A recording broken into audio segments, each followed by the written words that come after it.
Good morning, good morning, good morning, everyone. Good morning, Hi, viewers. hi everyone. Yeah, this is Husha and Venu, alias Venusha. Venusha 3211 is our channel name. So దయచేసి మా ఛానల్కి subscribe చేసుకోండి, మా వీడియోని like చేయండి, share చేయండి మీ నెట్వర్క్లో. మీరు కూడా ట్రై చేయండి, కొన్ని ఫుడ్ ఐటమ్స్ కూడా పెడుతుంటాము. సో లెట్స్ టుడే ఈరోజు ఇరానీ చాయ్ చేద్దామని చెప్పి అనుకున్నామండి. సో ఇరానీ చాయ్ ఎలా చేస్తారని చెప్పేసి కొంచెం మాస్టర్ దగ్గర కనుక్కొని ఆ డీటెయిల్స్ తీసుకొని సో ఇంట్లో ట్రై చేద్దాం ఫస్ట్ అన్నట్టు చేస్తున్నాను. సో నేను ఫస్ట్ ఒక 1 లీటర్ ప్యూర్ మిల్క్, అంటే మా ఇంట్లో పాలాడు, సో ఏమంటారు cow milk, sorry buffalo milk పోస్తాడండి. చిక్కటి పాలు తెస్తాడండి, చాలా చాలా చిక్కటి పాలు, మంచి మీగడ వస్తుంది. సో చూడండి ఇక్కడ ఏ విధంగా పొంగుతుందో ఇది పాలు. సో ఇది ఆల్మోస్ట్ 1 లీటర్ పాలు తీసుకున్నాను. 1 లీటర్ పాలని హాఫ్ లీటర్ అయ్యేంత వరకు మరిగించాను. అదేవిధంగా ఇక్కడ వచ్చేస్తే యాక్చువల్గా ఇరానీ చాయ్కి మెయిన్ సీక్రెట్ ఏంటంటే we have to make tea only in you know copper container కానీ లేదంటే ఇతర కంటైనర్ కానీ చేయమంటారు. సో నా దగ్గర ఇత్తడి బొగన్ లేదు కాబట్టి ఇత్తడి డబ్బా ఉండే, మా మదర్ వాళ్ళకి సంబంధించిన ఇత్తడి డబ్బాలు.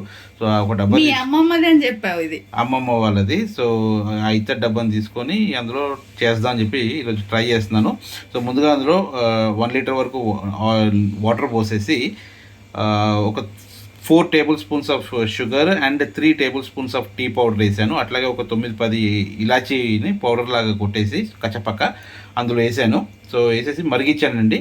సో లెట్స్ సీ, అదే 1 లీటర్ మంచిగా ఫాయిల్ పేపర్ తో మంచిగా క్లోజ్ చేసుకోవాలి, అంటే మనకి ఆవిరి బయటికి వెళ్ళొద్దు, ఆవిరి ఇంత కూడా బయటికి వెళ్ళకుండా చేయడానికి కోసం అలా చేశాను. So now let's almost ready అయిపోయింది. సో నేను మీకు ఇంకొక టిప్ ఉంది, ఒకవేళ గిన్నెలో చేశారనుకో మీరు గోధుమ పిండి పెట్టి లిడ్ని క్లోజ్ చేయండి, అప్పుడు ఆవిరి బయటికి వెళ్ళదు. అంటే గిన్నెలో స్టీల్ గిన్నెలో చేసిన ఫ్లేవర్కి ఇత్తడి దాంట్లో చేసిన ఫ్లేవర్కి చాలా డిఫరెన్స్ ఉంటుంది దాన్ని. సో అట్లా అని చెప్పేసి ఇత్తడి గిన్నెలో చేసే వాళ్ళ గురించి ఇత్తడి గిన్నెలో ఫాయిల్ పేపర్ లేదు, అందులోకి లీక్ అవుతుంది అంటే కనుక దానికి మీరు గోధుమ పిండి, మన బిర్యానీకి దమ్ ఎట్లా పెడతామో అట్లాగే బిర్యానీకి ఆ గిన్నెకు గోధుమ పిండి పెట్టి దానిపైన లిడ్ పెట్టి గట్టిగా క్లోజ్ చేయండి. ఓకే, ఆవిరి బయటకు వెళ్ళకుండా ఉండడం మెయిన్ ఇంపార్టెంట్. షూర్ ఓపెన్ చేస్తున్నాను. ఇది జాగ్రత్త అండి, చాలా వేడిగా ఉంటుంది. చూడండి పొగలు ఎలా వస్తున్నాయో దాంట్లో చూపి. 1 లీటర్ కాస్త హాఫ్ లీటర్ అయింది. So look at that. దీన్ని ఇప్పుడు కప్లో పోస్తామండి. కప్లో యాక్చువల్గా నా ఫేవరెట్ కప్ ఒకటి ఉంటుంది, నా పాత కంపెనీలో మా కలీగ్ అతను నాకు గిఫ్ట్ కింద ఇచ్చాడు. సో దిస్ ఈజ్ యూనో సిరా రెడ్డి అని చెప్పేసి మా ఇంటి పేరు వచ్చేసి రాశాడు. అట్ ది సేమ్ టైం మా వైఫ్ పేరు ఉషా గోపాల్ రెడ్డి, మా పాప పేరు Nainika Reddy, that is my mother name Ramalabai. So నా పేరు ఎందుకు రాయలేదంటే నాకే గిఫ్ట్ ఇస్తున్నాడు, నా పేరు రాయలేదంట, Venugopal Reddy Sirra. So this is what you know, నా ఫేవరెట్ కప్ ఇది. ఇందులో ఒకసారి పోర్ చేసుకొని చూద్దాం అయితే ఎట్లా ఉంటుందో, ఫ్లేవర్ దాని టేస్ట్ ఎలా ఉంటుందో. ఇనిషియల్గా కొంచెం పాలు పోస్తున్నాను ఇందులో.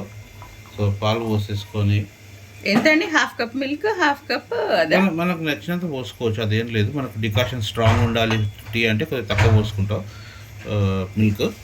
సో లేదు మనకు లైట్గా ఉండాలంటే కొంచెం పాలు ఎక్కువ పోసుకుంటాం. దాన్ని స్ట్రెయిన్ చేసేది ఏముండదా? స్ట్రెయిన్ చేయాలమ్మా, ఇది స్ట్రెయిన్ చేయాలి.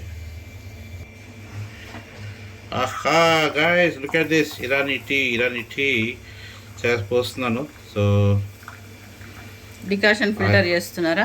డికాషన్ మొత్తం చేస్తున్నాను, ఫిల్టర్ చేసేసి. ఇంకేనా, దీన్ని డైరెక్ట్ తాగడమే ఇంకా.